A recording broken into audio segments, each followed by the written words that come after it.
Alhamdulillah. Rapporté par Al-Bukhari wa Muslim fi Sahihain, selon Anas radiyallahu anhu wa arda, celui-ci a interrogé le messager d'Allah sallallahu alayhi wa sallam et lui dit: Ya Rasulallah, mata as-sa'a, quand aura lieu l'heure? Le prophète alayhi salatu wa sallam lui a répondu: Wa madha a'dadta laha. Regardez la précision de la réponse. C'est pour ça qu'il faut toujours s'assurer lorsqu'on pose une question que cette question nous soit profitable. Et lorsqu'une personne répond et est apte à répondre à une interrogation, il faut qu'elle s'assure, cette personne-là, que la réponse soit profitable pour celui qui interroge.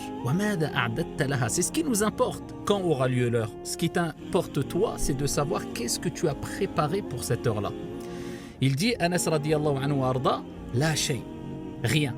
Mais le rien des compagnons, c'est pas le rien de chez nous à notre époque. Eux, ils avaient comme référence des compagnons.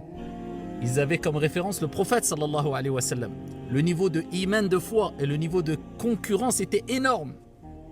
Si lui a dit rien, que doit-on dire nous? Il dit la shay, rien, c'est-à-dire très peu. Illa anni uhibbullaha wa rasulah. Allah. Il dit si ce n'est le fait que j'aime sincèrement Allah et son messager. Le prophète alayhi salatu wa sallam a dit: Anta ma'a man ahbabt. Allahu Akbar. Il dit: tu seras avec ceux que tu as aimés. Anas a dit: nous n'avons jamais été aussi heureux, aussi contents pour une parole que la parole du prophète alayhi salatu wa sallam, ou pour une chose que la parole du prophète alayhi salatu wa sallam. Tu es avec ceux que tu as aimés. Tu seras dans l'au-delà, au jour de la résurrection, Inch'Allah ta'ala, avec ceux que tu as aimés. Et il dit: certes, j'aime Allah, son messager, Abu Bakr et Omar, et j'espère être avec eux, même si mes actions ne sont pas comme les leurs. Donc pose-toi la question. Qui tu aimes? Qui tu aimes parmi les gens qui nous ont précédés, ceux qui ont marqué l'histoire, et parmi les gens lors de ton vivant? La personne sera avec ceux qu'il a aimés.